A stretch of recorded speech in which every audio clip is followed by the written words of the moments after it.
Thank you so much for again joining this platform in our Facebook page.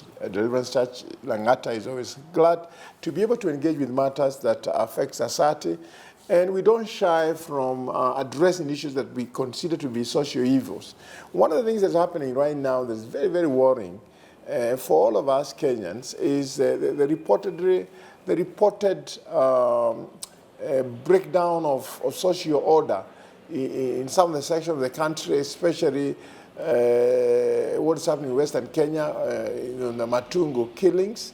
And not only there, but there's been a lot of reported violence against women. And really, whatever is going on has to do everything with the issues of values, the issues of the fear of God not being there among Kenyan people.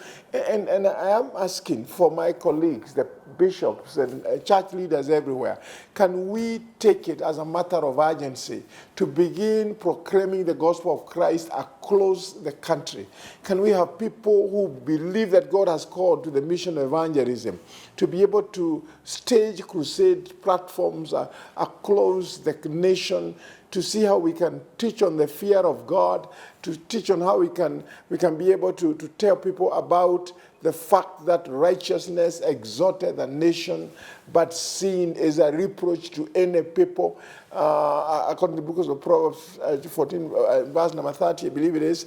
Then can we also be able to tell people that you can only get a sense of fulfillment in earning what you earn because of working hard, because that the culture and the philosophy of work is something that we can find embedded in the Holy Scriptures and also in our Kenyan Constitution.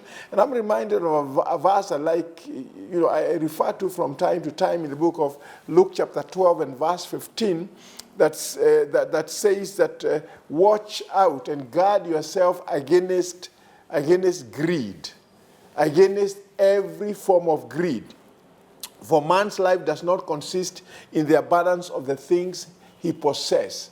And this one, I would like to particularly make a very, very strong urge to those within who abuse their political positions. All Kenyans everywhere are very, very disturbed by a recent revelation that members of parliament had awarded themselves a 250,000 in what was referred to house allowance. I do not know where this is coming from, because we know that we believe that the package they get, which is about 1.2 million, should be consolidated to where you can choose where to live.